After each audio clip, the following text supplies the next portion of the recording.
Welcome to the Politicrat. I'm Omar Moore. It is Friday, February the 19th, 2021. On this edition of the Politicrat, a bit of this and a bit of that. A number of things to explore on this Friday episode. Ted Cruz is the very least of it. All of that, well, all of the above,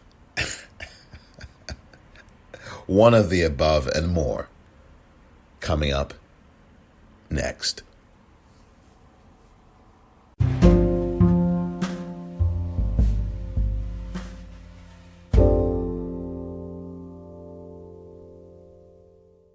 Welcome back. So it has been a week indeed as we make it to this Friday. I hope you are well, and I hope you are healthy to the extent that health allows, and I hope that that is a really good, abundant allowance.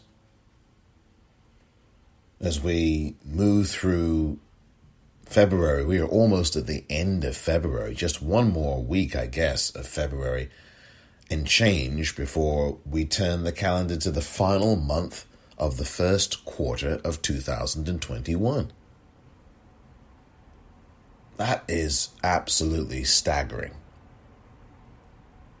Absolutely staggering that we are almost at the final month of the first quarter of the year already. That's just beyond control as far as I'm concerned. How time just moves by like this. I'm going to talk a little bit about time and about value and worth coming up later on. But first I want to start with some of the things we have been seeing in the news, or you may have been seeing in the news, here in the United States on the political realm, in the realm of politics. One of them, of course, is what's going on in Texas with the power outages and the deep freeze and the climate change, or I should say global warming as well, that has brought on all these events. And no, it doesn't have to be boiling hot in Texas for people to say global warming. That's exactly what this is, how the climate changes as well, and how in Texas right now is just pure agony for the people there. Deep freezes in a place where the temperature at this time of year would probably be in the 70s or 80s, even in this time of year. And so the winter of Texas has truly become the nightmare of Texas. And then when you've got hundreds and thousands, if not God knows how many more, even millions of homes without power, and I know the power is being restored to millions of homes. You've got mayors who are callous down there, who don't give too much of a rat's you-know-what when it comes to the people of Texas and their well-being, comfort, and safety. And, these are Republican politicians who just do not care. They are straight-out sociopaths, and they are exercising the maximum contempt for those they are supposed to be actually serving. But they are serving themselves because these kinds of politicians are very selfish and are very greedy. And one of them is Ted Cruz, the senator out of the state of Texas. Ted Cruz, the United States senator, is a rather loathsome figure. He really is. And people have already forgotten that he was one of the traitors who called for the election results to be scrapped from last November. He challenged the election results. People forget this. And I believe he challenged them in Arizona while he was on the Senate floor, or he was going to. We know about Josh Hawley, and we know that Josh Hawley should not be anywhere near the Senate, nor should Ted Cruz. Ted Cruz, of course, voted to acquit for the second trial in a row Donald Trump. And he, after having, his wife was in a position, her name is Heidi Cruz. Heidi Cruz in a position where Donald Trump was taking pot shots at her and demeaning her publicly. And people remember this from 2016, and Ted Cruz got in the camera, pointed, staggered over a couple of his words and said, "Donald, knock it off." And then just like that, when Donald Trump got into the White House, Ted Cruz became the most compliant, butt-kissing figure in politics. And it was ugly. It was as bad, if not actually worse, than Lindsey Graham kissing up to Donald Trump after 2016's election. We remember that very well. Lindsey Graham, who outwardly said that Trump was a racist, a bigot, a homophobe, all these things. And then when Donald Trump walks into the White House, oh, he's my new best friend, People look to tell you about your best. I don't even know that. You know how the song goes. And that's how Lindsey Graham behaved. Ted Cruz behaved in a despicable way, if not more so a despicable way, because of Heidi Cruz being attacked like this publicly, humiliated like this publicly. And it brings me back to a film that I talk about here. I've mentioned a number of times on social media at the Popcorn REEL on Twitter. Brings me back to the film The Incident, the 1967 film. You have to watch that film to understand why I bring it up here. Because I'm not going to give anything away. It's not really much to give away or anything to give away. But that is really where Ted Cruz finds himself. And now he has, or he did, flee the state of Texas. The people that he serves in the entire state on behalf of, he serves. Or supposedly serves, should I say. And he fled the state to go to Cancun. He, Heidi, and whomever else. And I'm not sure whether they have children or not. But the point is that they fled Texas, this deep freeze, while all of the people in Texas and people in large swaths of Texas were suffering. Their U.S. Senator deserted them in their hour of need. You just can't have that kind of thing. Went off to Cancun, then came back yesterday and apologized or said, I realized I made a mistake. When did you realize that you made a mistake, Ted? When you booked the tickets for the flight? When you booked the trip? When you said, come on, kids, come on, Heidi, let's go? When you got to the airport? When you checked your bags in? When you got on the plane? When you fastened your seatbelt? When you landed in Cancun? When did you realize that it was a wrong thing to do or a mistake? Is it when you were in the air looking down at the snowy climes of the state that you supposedly represent? When did you realize? When you landed in Cancun, was that it? There's so many steps along the way. When the sun was hitting your face on the beaches of Cancun, Mexico, is that when you realized that it was a mistake, a bad idea, the wrong thing to do?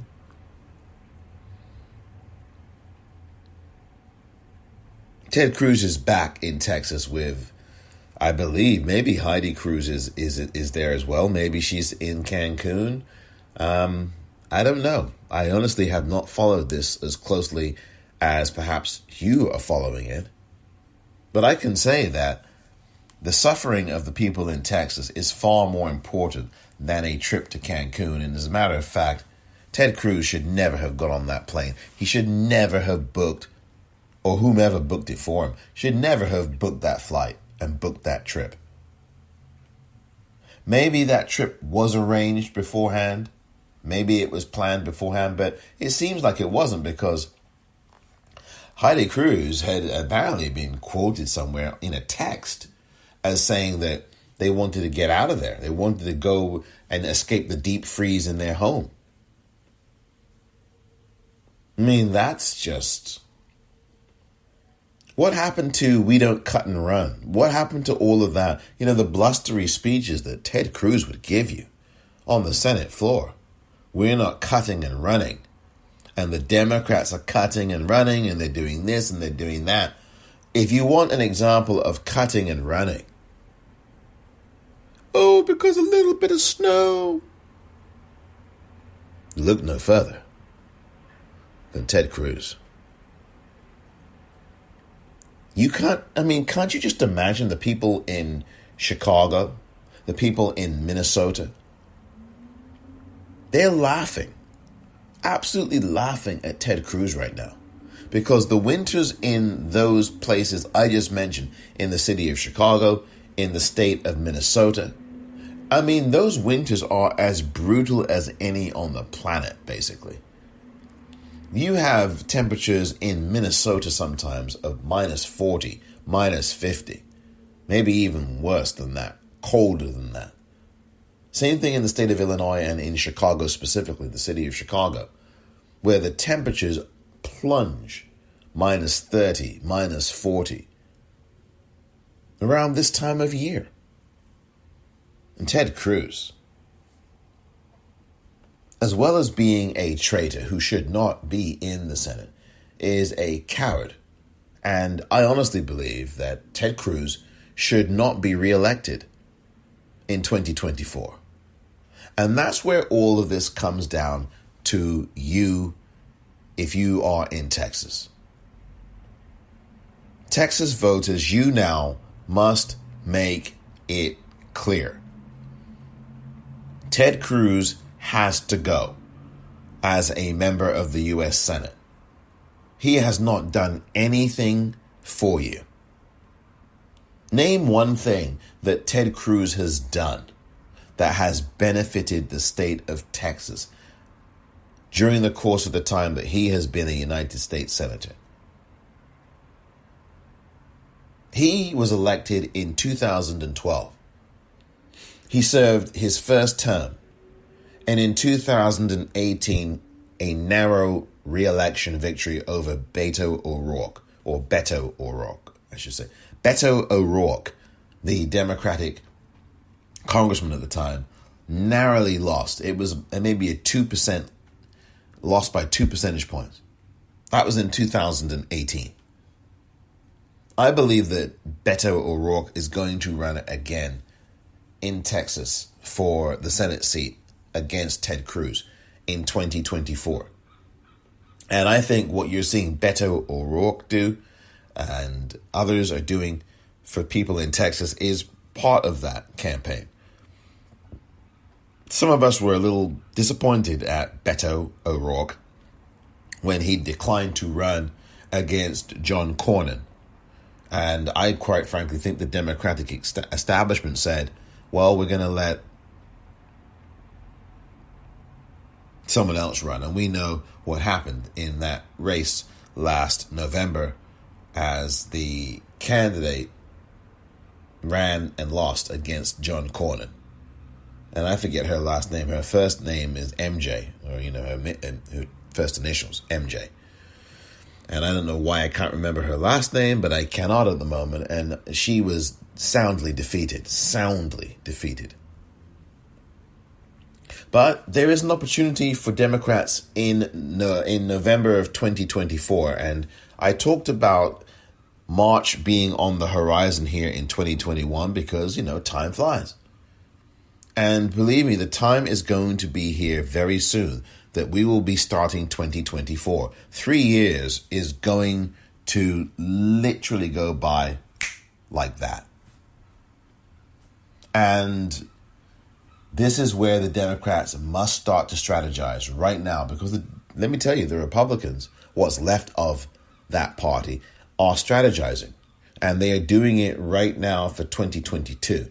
And as I've said before, the Democratic National Committee chair, the DNC chair, Jamie Harrison, fresh off of a lambasting defeat by Lindsey Graham, is going to have to start plotting here for a Democratic comeback.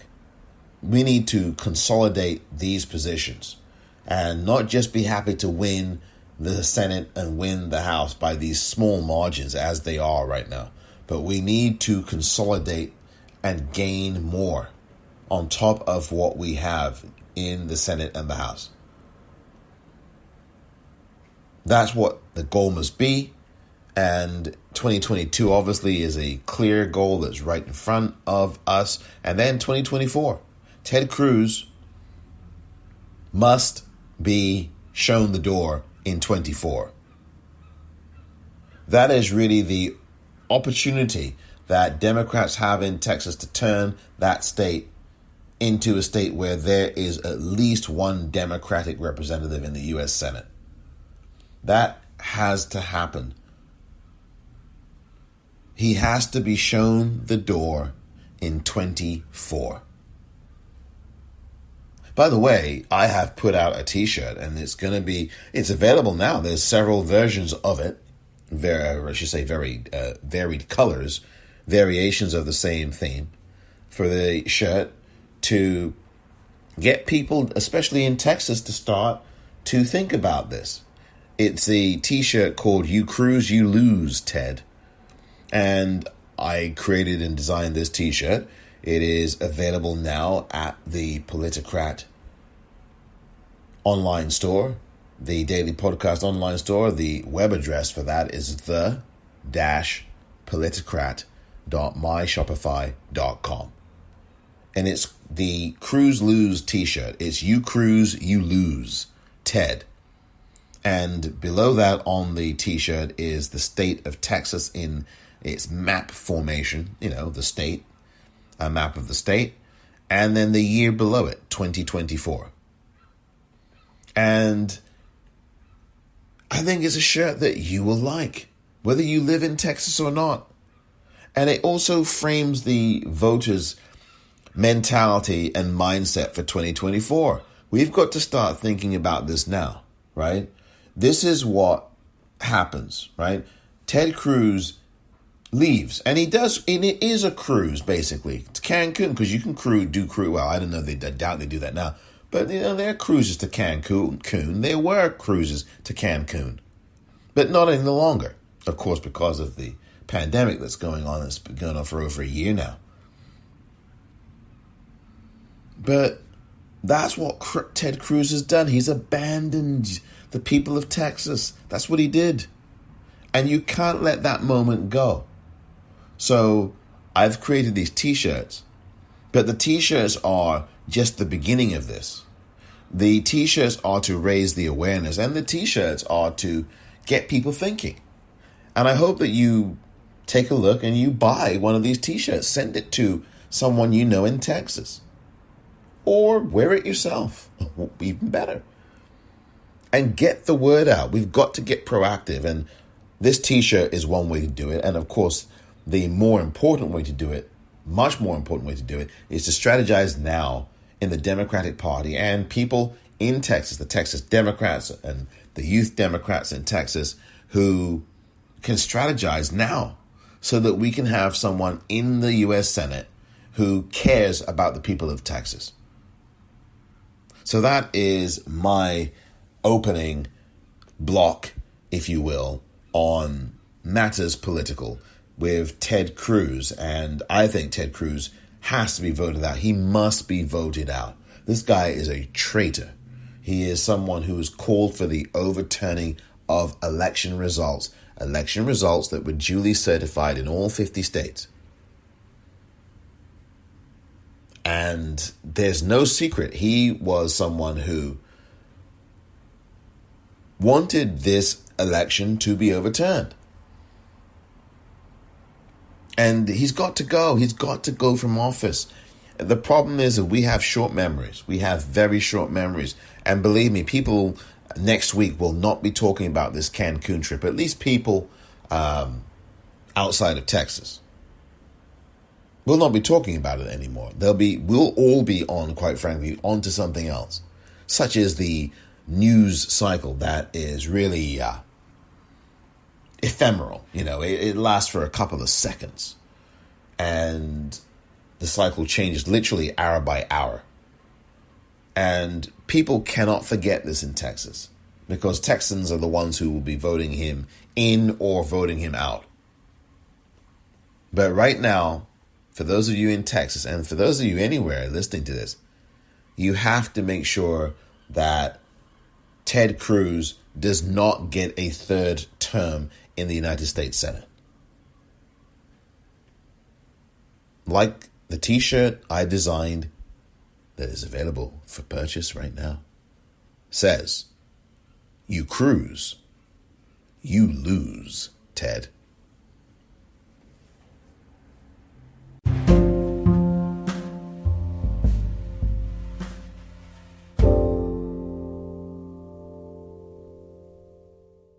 But today, the rock cries out to us, clearly, forcefully, "Come, you may stand upon my back and face your distant destiny, but seek no haven in my shadow. I will give you no hiding place down here. You, created only a little lower than the angels, have crouched too long in the bruising darkness, have lain too long face down in ignorance, your mouths spilling words armed for slaughter. The rock cries out to us today, you may stand upon me, but do not hide your face. Across the wall of the world, a river sings a beautiful song. It says, come, rest here by my side. Each of you, a bordered country, delicate and strangely made, proud, yet thrusting perpetually under siege. Your armed struggles for profit have left collars of waste upon my shore, currents of debris upon my breast. Yet today I call you to my riverside, if you will study war no more. Come, clad in peace, and I will sing the songs the Creator gave to me when I and the tree and the rock were one. Before cynicism was a bloody sear across your brow, and when you yet knew, you still knew nothing. The river sang and sings on. Who was that? Who was that? Answers on a postcard, please. Or you can email politicratpod@gmail.com.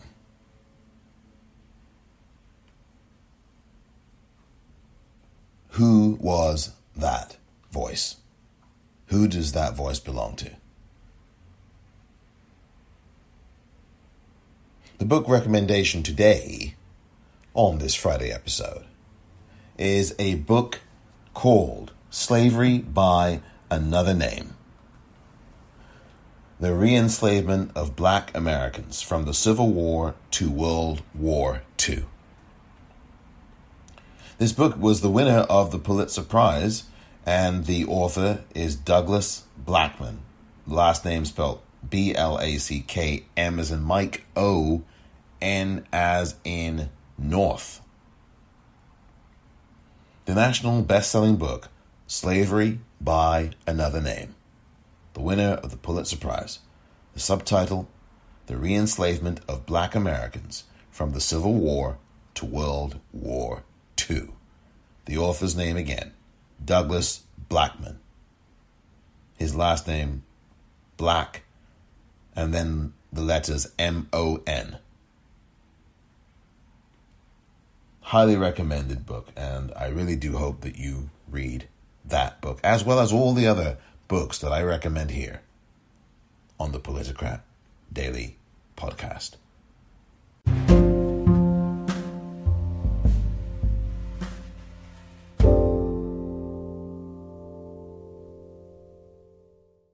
Welcome back. The Rolling Stones once sang, "Time is on my side." And I remember the song, and I also remember it reprised in a movie called Fallen, a movie that was not particularly great back in the 1990s, around 1998. Starred Denzel Washington. Actually, he had a very good cast, although I don't think the movie was particularly good, but it starred Denzel Washington, who you now can see in his new movie, The Little Things, which is streaming on HBO Max and is in theaters. The hardy souls of you who choose to head back into movie theaters, which I doubt that there's very many. I doubt it, and I doubt that there's very many theaters open. But the ones that are, and there's probably a small few that are still open, would you believe? That film can be found in a theater. But I think you should really watch this in the comfort of your own home. If you're fortunate enough to have internet access and a laptop, because there's so many people who do not. And if you have power, because so many people in Texas still do not, and in other parts of the country still do not, you can stream this particular film, The Little Things. But the movie that I referred to where this Rolling Stones song was reprised, and I'm sure it's been in other movies before 1998, was the film Fallen. As in, I've fallen and I can't get up. Fallen was a movie from 1998, starred Denzel Washington, John Goodman, James Gandolfini. Quite a cast, and there are others. And it is a very interesting movie, and it did feature one or two Rolling Stone songs. I mean, it was not one of those movies that was a great film, but it is a cult following, I think. There's somewhat of at least I find it to be. It's one of those guilty pleasures. And it is interesting. You know, there's some films that aren't good or great or especially noteworthy, but there's nuggets and little things about the film that you might find to be interesting, and you watch those parts of the film and you find it to be a guilty pleasure of sorts. I think Fallen was one of those types of films, is one of those types of films. But the song that I bring up from that film is the one by the Rolling Stones, as I said, called "Time is on My Side." And time is not on anybody's side. That just be so blunt about it, but it's the truth. Time is not on anyone's side. We are borrowing time. We're living on borrowed time, as John Lennon once sang. And so we've got to do everything we can with every day we have. We do not know when our last day will be here. And forgive me for going down this road for a brief few seconds, but we have to make use of time. And how do you make use of time, I think, is the central point to ask you. How do you make use of time? How do you make use of your time on a daily basis? Whether you are working from home, whether you are not working, whether you are working outside of home, how do you make use of time on a daily basis? And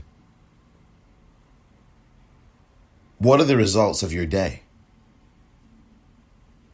How you make use of time, or do not make use of time, will determine whether or not, and does determine typically whether or not, you can look back on any given 24 hours and say, I got this done, I got that done.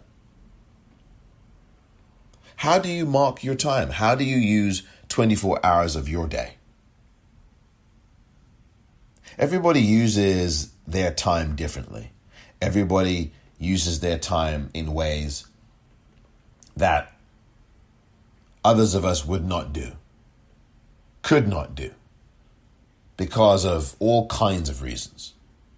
All kinds of reasons. But no matter where we are situated, the question I have is, how do you use your time? You may remember a few weeks ago, and over the last few weeks in general, I have been doing episodes geared towards the kinds of things we do daily in our lives, or the kinds of things we can do to improve the results in our lives, or to improve the productivity, improve the mindset, the mentality. I have been doing episodes like that over the past few weeks, and it is really a hearkening back to the kinds of episodes I was doing at the beginning of this podcast from last season, season 1.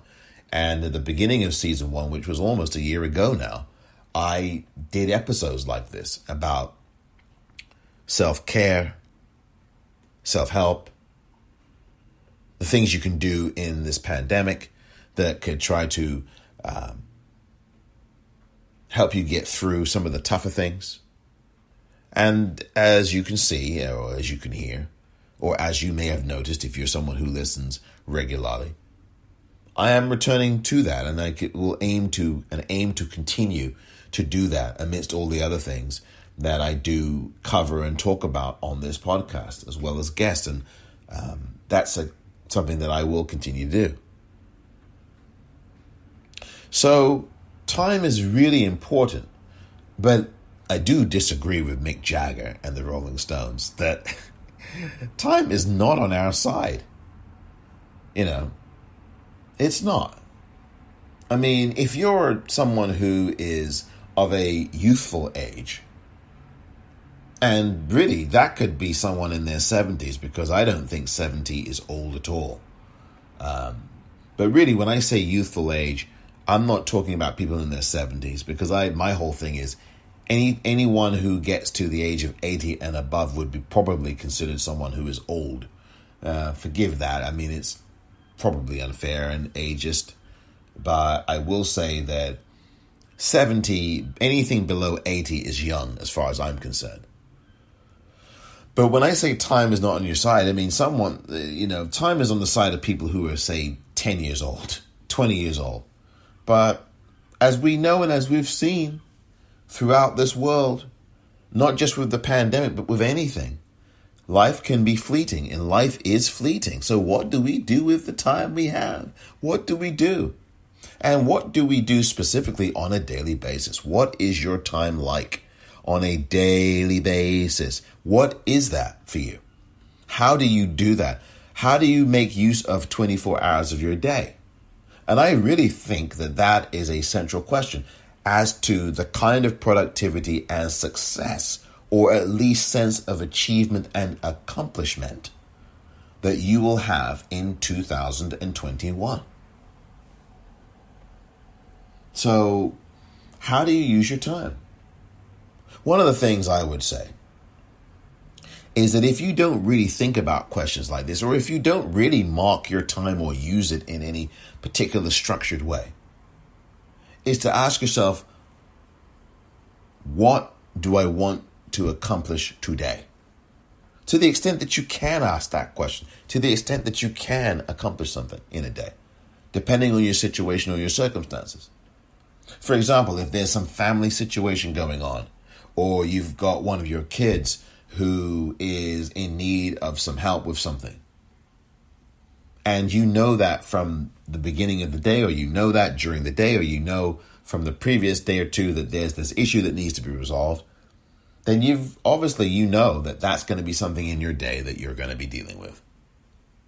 And maybe there's some pre-existing goal that you are trying to seek to achieve, or you're trying to achieve, and you hope that you are able to satisfy that goal successfully during the course of the day.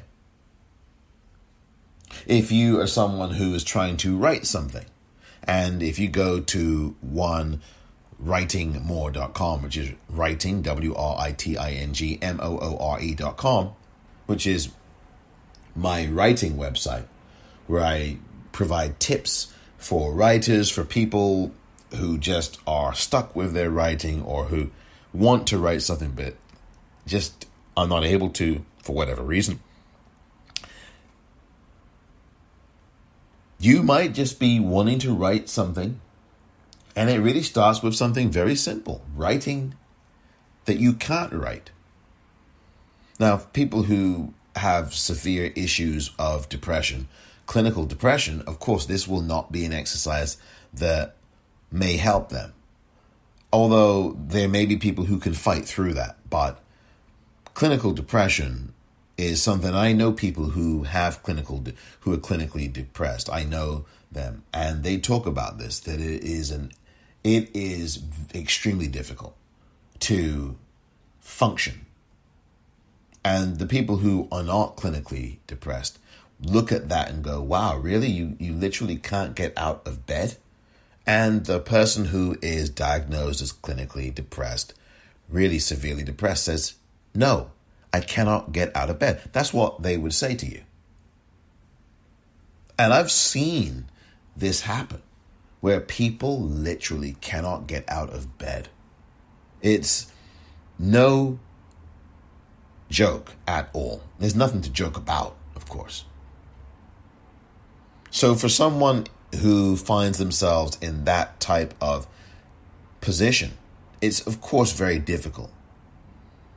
For people who are not in that particular position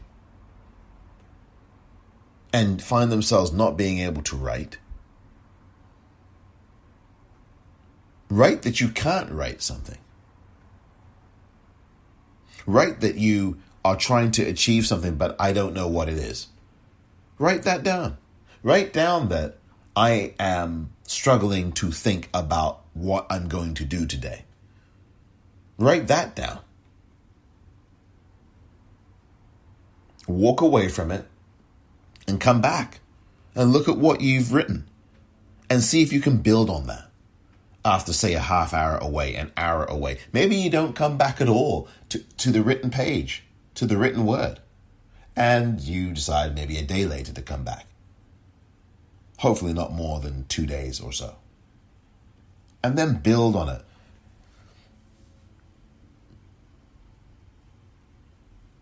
Maybe you write down what's bothering you.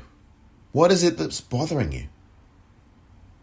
If you're able to articulate that on paper, then write it down. Write down what you'd like to do on this day and take a step toward trying to accomplish that. I'm going to clear out my DVR. That seems very simple to do, doesn't it? But there's so many good programs that you've recorded. And then you sit there and you think,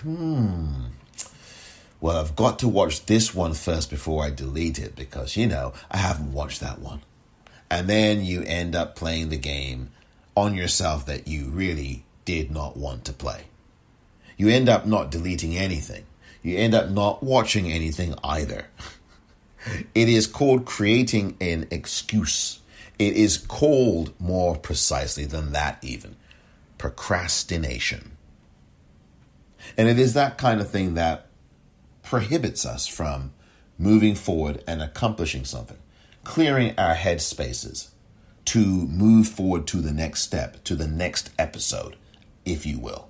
Not to quote Snoop Dogg, but well, Snoop Dogg, there you go. At least Snoop Dogg voted for Joe Biden and Kamala Harris. Unlike, people like 50 Cent and Ice Cube and Lil Wayne and oh dear me. But again, the goal, you have to ask yourself, what is your goal? And you have to ask yourself, how are you managing that with time? How are you using time to effectuate the goal that you want to get to? And I hope that you're able to. It's not easy. I sit here and I don't want to present this as if it's, you just, walk along, dust yourself off, and away we go. For some people, it is that easy. For other people, it's not. Because you've got to also look at, if I'm going to stratify my time, am I organized? What kinds of things am I doing? How am I managing time? Because if you are currently unemployed, if you are someone who is not working from home, if you're someone who's not working outside, you're not an essential worker. You are somebody who, unless you have children of a particular age, you probably have a lot of time on your hands. And in that sense, time is not so much that it's on your side or not on your side. It's that time is there to be used. It's such a precious commodity. How do we use time, I think, is the central inquiry as well. How does a person use time in any given day? And what do you do with it? Do you read? Do you watch C-SPAN? Do you get work done? Do you go on social media? How much time do you spend on social media, for example? If you spend more than 2 hours a day on social media, the chances are is that you are not being productive or as productive as you should or could be. Are you on social media and you just literally are there for an hour straight?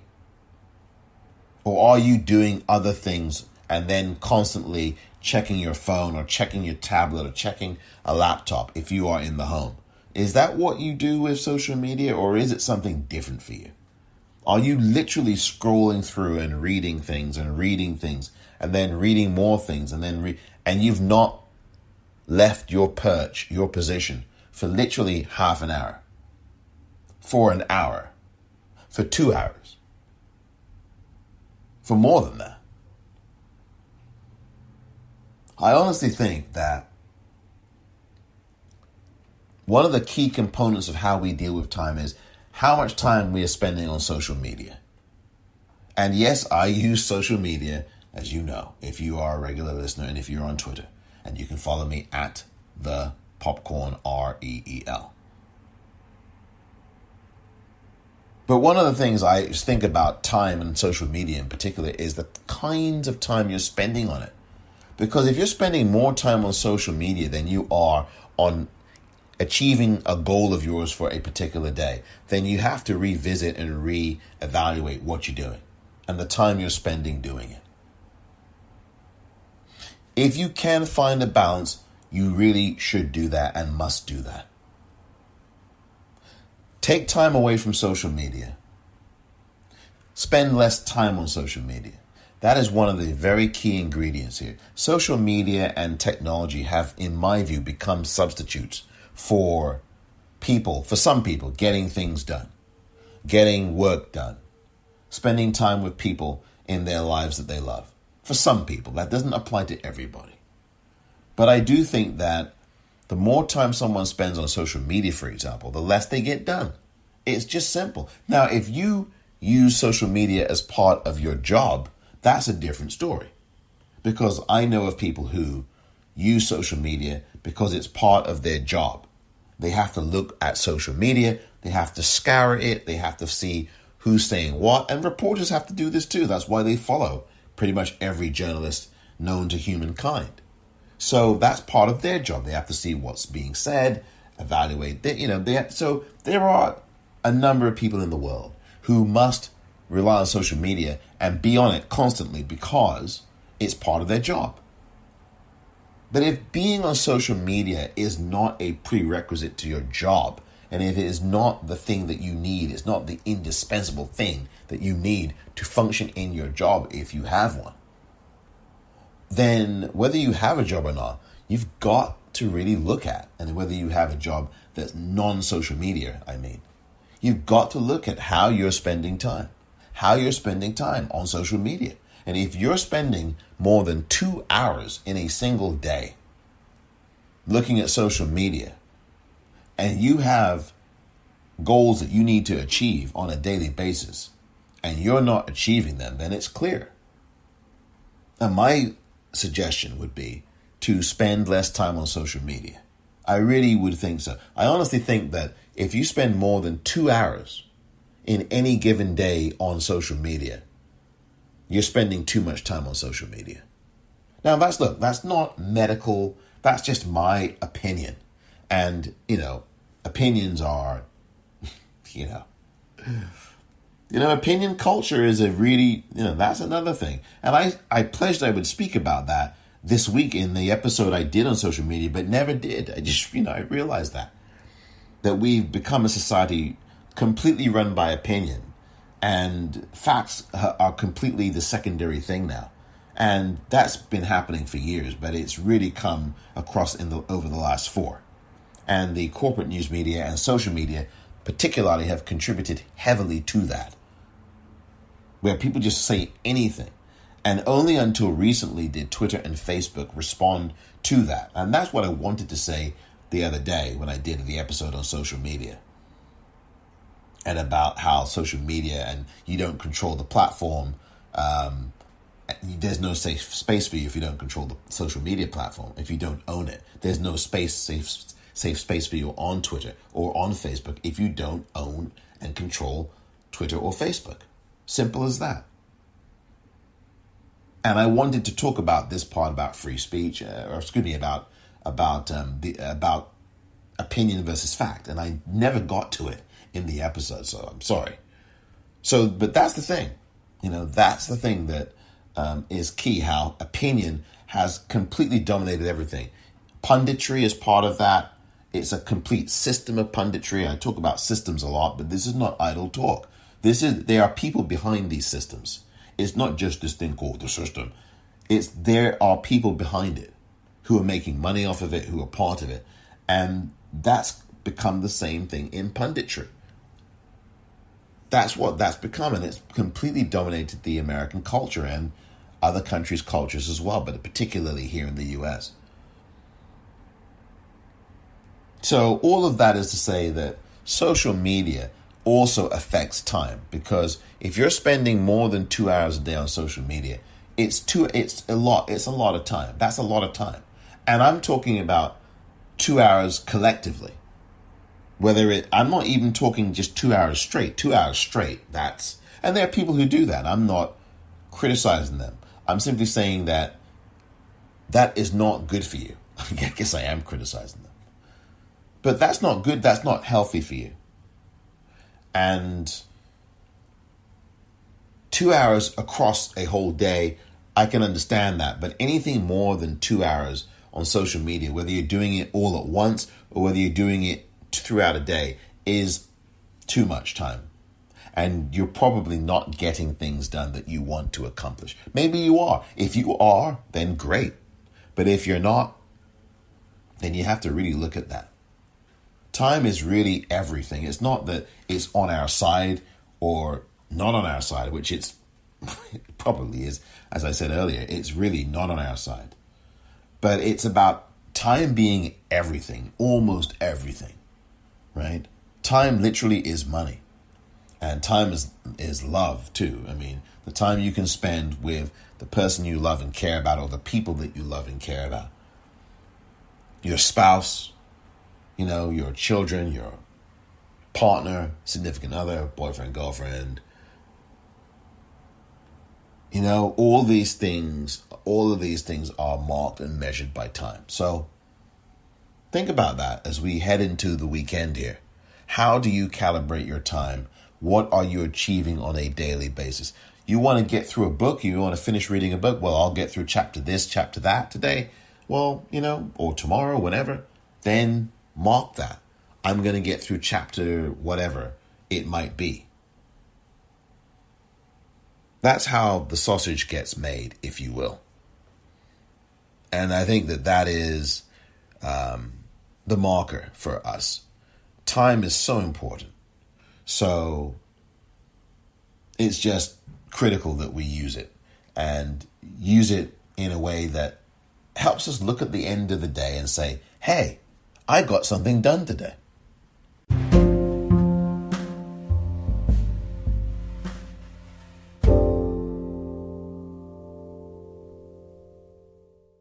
Welcome back. So we are at the weekend here. My goodness me, we've got here so quickly. These days do march by. I just talked about time. And I think it's really time for you right now to head to the Politicrat Daily Podcast online store. There's so much merchandise and more is being added almost daily. Almost daily. You have to go to the following website address: the-politicrat.myshopify.com. Go right there. Go right now to the-politicrat.myshopify.com.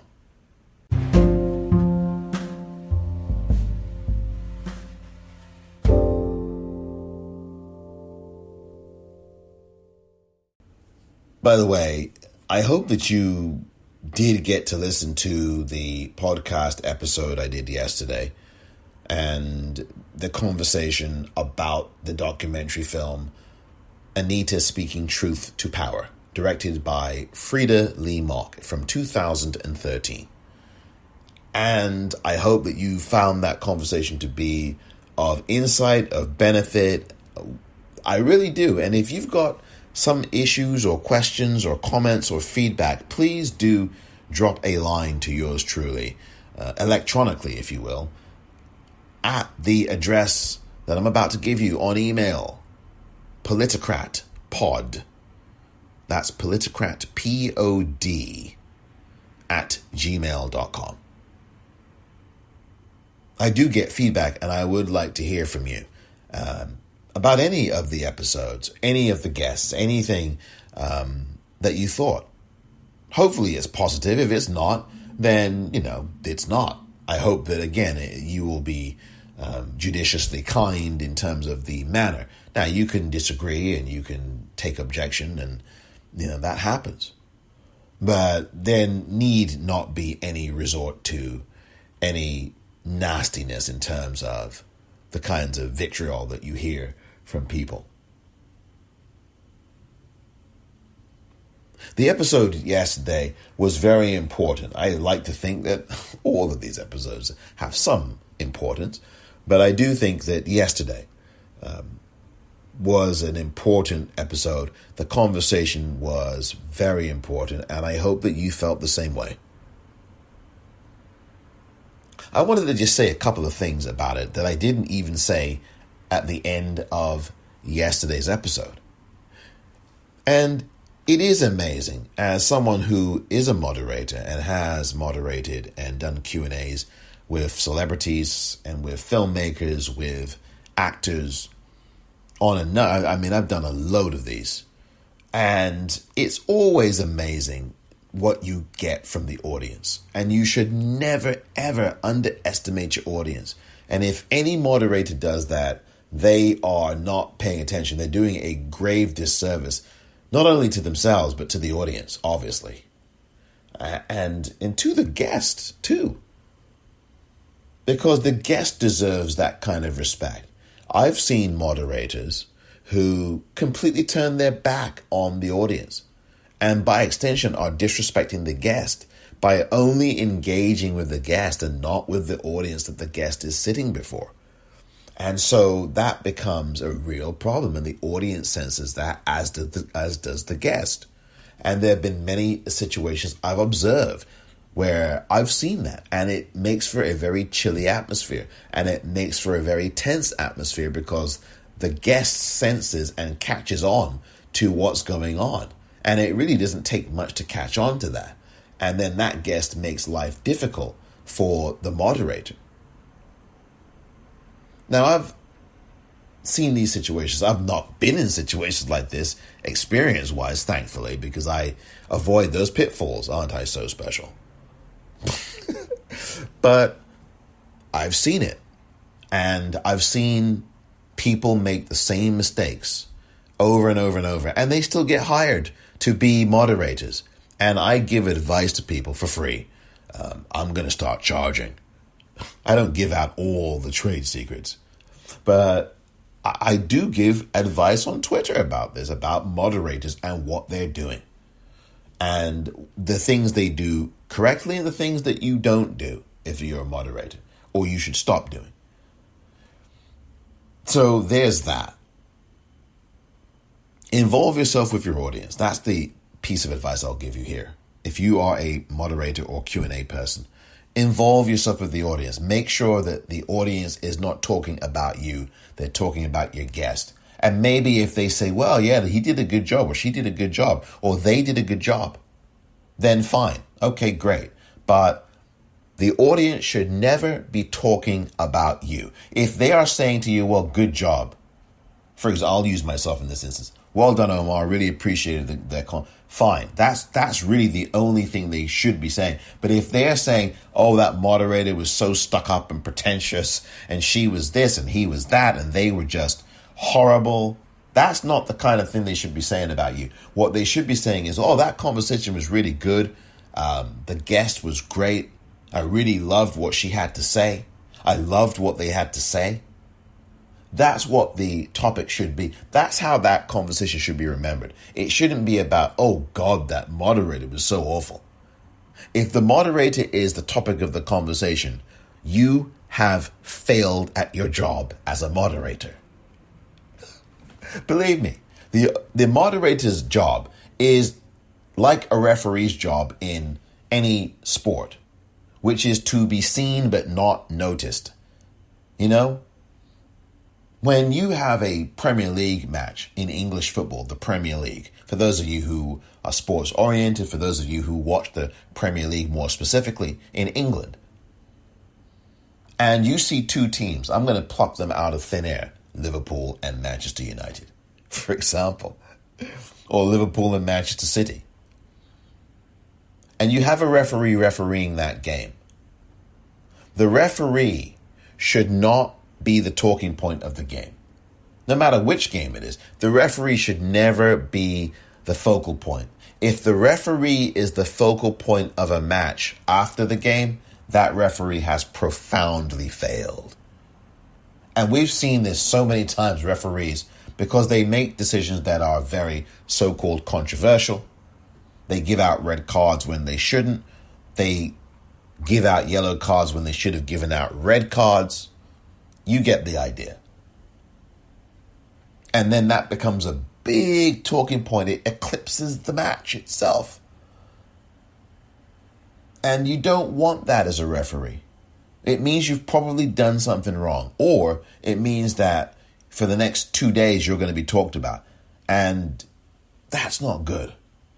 What you want the fan or the viewer to be talking about is the match. Or that the match might not have been great. You know, there's all kinds of things, right? And so the point is, with a moderator, you do not want to be the center of attention. If you moderate a conversation with someone and you're the center of the attention, that's trouble. That is trouble, because I'm telling you, they did not come to see the moderator. The person out there who paid their money to see you or to see the guest did not come to see you. Now, maybe you're a famous moderator. You're somebody who is Oprah Winfrey. They probably did come to see you then. Oprah Winfrey interviews the Vice President of the United States, Kamala Harris. Well, yeah, they probably did come to see both of you. They came to see Vice President Harris, for sure. And they came to see Oprah Winfrey. But in situations that, and even those situations still, they want to hear what Vice President Harris has to say. If they're coming to it, and of course this is COVID era now, so it wouldn't happen the same way, but they come to an online thing, whether it's Zoom or whatever, they want to hear from the subject. Oprah's there, and yes, she's terrific and she's excellent, and we know about Oprah, we know the long resume and everything else of the brilliance that she is and the person that she is. But let's say Oprah made a mistake or makes a few mistakes in her. The talk is going to be about that, no matter if Oprah's famous or not. And it's going to take away from Vice President Harris. But even so, people do not come to see moderators. They come to see the guests. And you must make sure that you know the difference between moderator and guest. And you know that if you are a moderator, you are not the guest. And it is not about you. And if you make things all about you during a Q&A, during a moderating event, when you're moderating and hosting it, and if you make it about you, you're toast. The audience will give you a hard time, rightly so. The guests will give you a hard time, rightly so. Or you will just get a cold shoulder and maybe a few dirty looks. Not that this happened to me, because I'm fortunate enough to not happen to me. But I've seen it happen to people. And it's not good.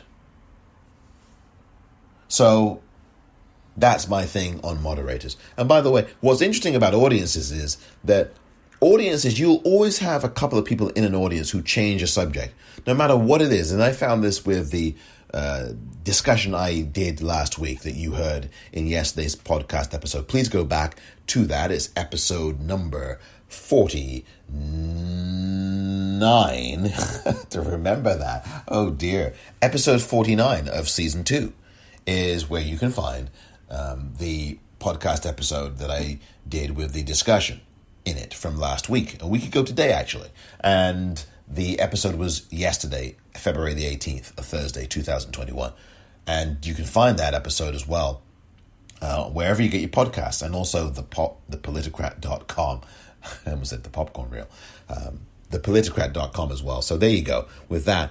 And one of the things is, what I always find with discussions like this is that people will break the rules, right? Sometimes you'll get not guests, you will get people in an audience, in a Zoom audience, who, if the job is you've got to see the film before you discuss it, you will find at least 3 people, if not more than 3 people out of, say, 50 or 30 or 75 who have not seen the film. And yet they will be the ones who will talk. They will be the ones who will speak up loudly because maybe there's an issue they wanted to get off their chest or something that's not really related. And those are the people who will always find a voice. They will always find a voice. And some of the people who have seen the film but don't want to speak about it because they've heard something that the moderators said, in this case yours truly, or something else, they just want to just sit back and observe and maybe learn, maybe not learn, maybe, I don't want to say something that might offend, so I'm going to keep quiet, kind of thing. I don't know. Or they're just trying to take it all in. I don't know. There's many reasons why someone speaks up or doesn't. But some of the people who do speak up are the ones who have not seen the film. Not all cases. I mean, in this case, in this particular conversation, there were 1 or 2 people who admitted to be and I think there's some credit for that, to be honest enough to say, hey, look, I didn't watch the film, which I think is honest. It's also something that it's not really good, right? You should be watching the film so that you can follow the discussion that is being had about a film. In this case, the documentary Anita Speaking Truth to Power by Frida Lee Mock, 2013 documentary. Please find that. It's on Tubi, Tubi, Tubi, Tom_Bravo Indigo.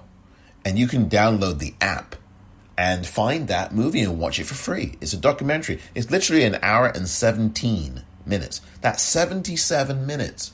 It goes by pretty quickly, although it feels like it's longer. But it's a really quick. You can watch it in your lunch hour, your lunchtime. But that's something that happens. You have some audience members who will do that, who will not watch them, which is, it's annoying. But it happens. There's really not much you can do about it. And people will say something that's not related. And you have to navigate that as a moderator. You've got to know how to deal with that. And there are people who will, as you may have heard in this, who will reveal things. And it's really profound. So audiences, you've got to respect your audience. Even though the audience, sometimes some audience members may not respect you. It's not a two-way street. Unfortunately, moderating events and being a Q&A facilitator and a host is not a two-way street. Because you may have an unruly public in front of you. You may have an unruly public in front of you. And you just have to deal with that. Right? And if you've got someone that speaks about an issue that's completely out of left field, you have to have a response to that. Even if the person's disrespecting the whole event, you've got to have a way of dealing with that, one way or another. But I think by and large, everybody who was at that discussion last week that you heard yesterday was, I think, generally speaking, very honest. I thought they were being very honest. The people who answered and spoke, I think respectful, largely, I thought. And I think that people were being genuine about where they were coming from. And it's always, it's when you're challenged, that's good too. I mean, You're challenging people, so you should expect people to challenge you. And I know that if I'm doing a Q&A, hosting thing, particularly in front of a majority white audience, overwhelmingly as this one was, I can expect to be challenged. I mean, as a black man, I can expect that in a society like this. And that's not to say, look, I mean, with or without the racism, I would hope that someone would actually challenge and say and question what I'm saying, or raise a question to me. I don't mind that. But when it's matters of race specifically, or racism, I should say, sometimes as a black person, when you're doing these things and you're doing them in front of a majority white audience, you can sense from some of the people who may ask you questions what they're trying to drive at. You may sense that. And it's not true necessarily of every single white person, but it's certainly true of some of the people that you may hear questions from or field questions from. So there you have it. I mean, I could go on for a long time about the psychology of that too, by the way. I think that might be a whole new episode. But I do want to say, once again, I found it to be a thrilling, riveting conversation. And as you heard I think it's Laura, as you heard Laura say at the end of the conversation, I don't want to give it away because you may not have listened to it. You've just got to listen to that episode. And you really have to listen to that episode. I also did a conversation with the same group, and it was much larger group back last summer for the documentary film I Am Not Your Negro, which is a staggering piece of work. You've got to watch that documentary this weekend. Watch it this weekend. Also watch Anita Speaking Truth to Power this weekend. Those are two documentaries, one of which is about 2 hours long. Oh, actually, excuse me. They're both short documentaries. One of them, I Am Not Your Negro, is 92 minutes long. It's really short, around 93, around there. It's an hour and a half. It goes by quickly. That one goes by really quickly. It goes by quicker than the one that actually is only 77 minutes long, which is the Anita Speaking Truth to Power documentary by Frida Lee Mock. Raoul Peck directed I Am Not Your Negro. Make those two of your documentaries to watch this weekend. And also let me point you in the direction of some other films that I strongly recommend that you watch. Judas and the Black Messiah is a must watch. That is on streaming platforms like HBO Max, I think, that and HBO. You've got to watch that. Malcolm and Marie. That's on Netflix right now. Please watch that. Also, The United States Against Billie Holiday. The United States versus Billie Holiday. That's directed by Lee Daniels. Please go and watch that film. I think it's available on some kind of platform. I'm sure you can find it. And I know I've probably left out a couple of others, but those are the ones. And also One Night in Miami, directed by Regina King, which is getting a lot of attention. Ma Rainey's Black Bottom. There's a number of them, right, on Netflix. One Night in Miami, I believe, is Prime, on Prime. But there's so many of these documentaries. You could absolutely, and films, feature films, as well, that I've just mentioned. Those are all feature films, except for the ones I made clear with documentaries. The rest of those are all feature films. You've got to watch these films. And I wish TCM would be putting on films like these. Now, obviously, these are brand new, but there are great films from the past that TCM, Turner Classic Movies, should be putting on its air. And, I think Sugarcane Alley is one of them. Uzan Palsy, Daughters of the Dust, which I think they have shown before on TCM. They need to show that instead of Superfly. I've had enough of Superfly. I mean, come on. Superfly, I think, was 1972 or 73 or 74, somewhere around there. Enough. The so-called blaxploitation era films. Yes, we know it is important to know that those films existed, but those films to me are films that are the functional equivalent of a minstrel show. And enough is enough, you know? I get it. You can't erase it from history, from film history either, but TCM can do better than that. TCM can show black films or films about black people or films directed by black people that are positive, life-affirming films, or films where black people are in their complexity. I talked about this in an episode this week, that, you know, Queen Sugar and black representation. I'm not saying that every black person has to be portrayed perfectly on the big screen or on the small screen. I'm saying they just should not be portrayed as stereotypical buffoons and as, you know, watermelon eaters, for example. You know what I mean? It can't be like the 1950s and 1960s and 1940s and 1930s. Yes, sir, boss. It can't be Stepin Fetchit. No disrespect to him, because he did that because he had no other choices. And he was a really smart person off screen. And then he was forced by white Hollywood to dumb himself down for white amusement and comfort. Which is what all of that was about. It was about a system, and a system that said that we're going to subjugate you, black people. And if you want to be in the business of Hollywood entertainment, if you want to be part of that, not on the business end, but on the exploitation end, this is the role you must serve, to make us white folk feel better about ourselves. And this is the only avenue you've got to make a dime. So here you are, Stepin Fetchit. This is what you have to do. And that's the role they played. Burt Williams, before him in the 1800s, late 1800s. I mean, I can go through the whole list. I didn't even mention a number of people that I should have mentioned in the episode that I did on Queen Sugar and black representation in film and TV over the ages, through the ages, which is an episode you can listen to right now. But there you have it. That is what I think TCM should be doing.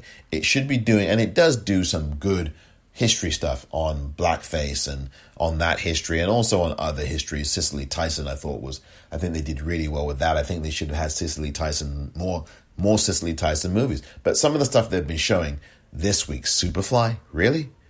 That is not some movie that represents black life at all. At all. Now, you can take issue with me, but that does not represent black life. In Curtis Mayfield's brilliant soundtrack notwithstanding, you know, we need to have life affirmation, and it doesn't have to be Sidney Poitier in Guess Who's Coming to Dinner. Oh, he's a doctor. Oh, he's this. Oh, he's that. Oh, he's so perfect, and that's why I love him. No, we need to see black people in all of their flaws and glories and triumphs and setbacks. Real multi-dimensional people, which is what the story about black excellence goes back to that I mentioned a few days ago. That we don't want to be excellent. You know, maybe we don't want to be, I mean, we all strive for excellence. Of course we do. As people, as black people, of course we do. But the way it's talked about in American society, for example, maybe we just want to be, as the writer, I think her name is Badia Ahad. Maybe we just want to be ordinary, you know, mediocre, right? And not have to be pointed out to be these marvelous superhuman beings. And why can't we just be us? You know, I think that's the thrust of the article. And the point that gets made about there's a certain oppressiveness about that term black excellence. And I kind of caught myself thinking about my own use of that term, which is why I would love to have a conversation with Badia Ahad, the PhD. We'll see if that takes place. I would really love for the doctor to be on to talk about this. But anyway, I do want to say that is where that stands. Where all of it stands. Of course, I'll be back again tomorrow. But I want you to do some homework and get started on watching one of those titles that I mentioned. Whether it's I Am Not Your Negro, whether it is Anita Truth, Speaking Truth to Power, whether it is Malcolm and Marie, whether it is One Night in Miami, whether it is Judas and the Black Messiah, whether it is any of those titles and more, please make sure you watch one of them, and also make sure that you are able to accomplish something that you want to do in your life, whatever it is, no matter how big or small, on a daily basis. Thank you for listening to this edition. Thank you very much for listening to this edition of the Politicrat. I'm Omar Moore.